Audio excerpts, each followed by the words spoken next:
राधे राधे। जय श्री कृष्णा। आप सभी का स्वागत है आपके अपने यूट्यूब चैनल कृपा संगम में। कैसे हैं आप लोग? उम्मीद है आप लोग बहुत अच्छे होंगे। तो आज मैं आप लोगों के लिए कृष्ण भक्त हरिदास जी महाराज के जीवन से जुड़ी कुछ कहानी और उनका जीवन परिचय लेके आई हूँ। उम्मीद करती हूँ आपको बहुत पसंद आएगा। तो अगर ये कहानी पसंद आए तो चैनल को सब्सक्राइब, लाइक, शेयर और कमेंट्स ज़रूर कीजिएगा। आइए हम कहानी सुनते हैं। यह जिले में एक छोटा सा गांव बूढ़ान था। इसी गांव में एक गरीब मुस्लिम परिवार रहता था। इसी परिवार में हरिदास खां का जन्म हुआ था। पूर्व जन्म के संस्कार ही थे कि बाल्यकाल से ही हरिदास की श्रद्धा हरि नाम जपने में थी। किशोर होते ही इन्होंने वैराग्य ले लिया, गृह त्याग कर दिया और वन ग्राम के समीप जंगल में कुटी बनाकर रहने लगे। वह बड़े ही शांति प्रिय व धैर्यवान साधु थे। क्षमा उनका गुण तो निर्भयता उनका आभूषण थी। उनकी आवाज़ में बड़ा ही माधुर्य था। वो प्रतिदिन 3 लाख हरिनाम का जाप करते थे। जाप भी उच्च आवाज़ में करते थे। किसी ने जोर जोर से जाप करने का कारण पूछा, महाराज क्या भगवान को कम सुनाई देता है जो आप इतने उच्च स्वर में जाप करते हैं, या फिर अन्य कोई दूसरा कारण है? भक्त, यह हरिनाम बड़ा ही अलौकिक है। इसका श्रवण मात्र भी प्राणी को इस नरक से मुक्त कर देता है। मैं इसी कारण इनका नाम बहुत ही उच्च स्वर में जपता हूँ कि इस निर्जन वन में जितने भी जीव जंतु हैं, वातावरण में कितने ही प्रकार के अदृश्य कीट पतंग हैं, सब इसका श्रवण करें और भव से पार हो जाएं। उनकी बात से वह व्यक्ति संतुष्ट हो गया। उनकी ख्याति बढ़ती ही जा रही थी। इतने ही लोग उन्हें अपना आदर्श मानकर भक्त बहुत ही भगवान के समीप हो गए थे। उनकी ख्याति से कुछ लोग चिढ़ते भी थे, जिनमें रामचंद्र खां नाम का एक जमींदार था। उसने उनकी साधना और कीर्ति को नष्ट करने का षड्यंत्र रचा और एक वेश्या को धन का लालच दिया। वेश्या तो धन दीवानी होती हैं। उसने तत्काल सहमति दे दी। रूप और सौंदर्य की साक्षात मूर्ति उस वेश्या ने श्रृंगार किया और रात्रि के समय हरिदास जी की कुटिया में पहुंच गई।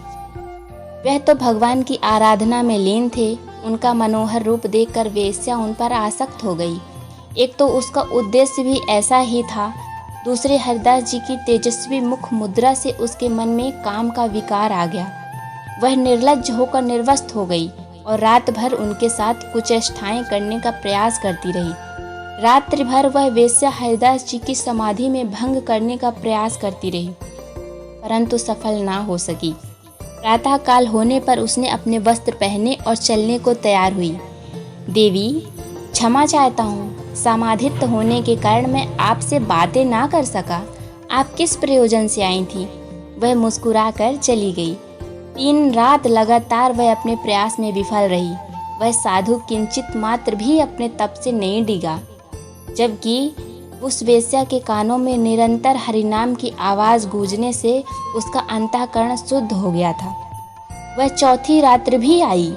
हरिदास जी उस वक्त भी पूर्ण भाव से भगवान का भजन करने में लीन थे। इतने लीन थे कि उनकी आंखों से अश्रुधारा बह रही थी। वेश्या को आत्मग्लानि हो उठी। यह साधारण साधु नहीं है, वह सोचने लगी, जो मुझ जैसी परम सुंदरी की उपस्थिति का आभास तक नहीं करता और अपनी ही धुन में लीन रहता है, तो निश्चय ही इसे किसी अलौकिक आनंद की प्राप्ति हो रही है। अवश्य इसे कोई अन्य ऐसा आनंद प्राप्त है जिसके समक्ष संसार के सब रूप इसे फीके लगते हैं। वेश्या उसे पथ भ्रष्ट करने लगी और स्वयं ही सद्मार्ग पर चल पड़ी। वह इच्छाओं पर विजयी चरणों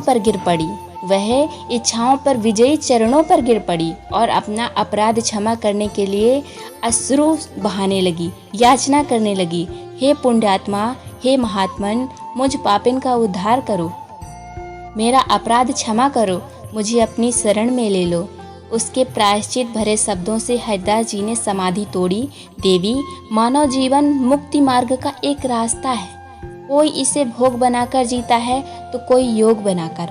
उठो और अपने हृदय में हरिनाम धारण करो, तुम्हारा उद्धार हो जाएगा। वेश्या ने तत्काल सच्चे मन से प्रभु का स्मरण किया।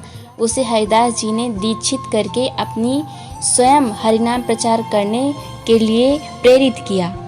वेश्या उसी कुटिया में हरिनाम गाने लगी। यह साधु संग और हरिनाम श्रवण का प्रताप था कि वही वेश्या आगे चलकर भगवान की परम भक्त बनी। बोलिए श्री कृष्ण भगवान की जय। बोलिए कृष्ण भगवान के परम भक्त हरिदास जी महाराज की जय। राधे राधे, जय श्री कृष्णा।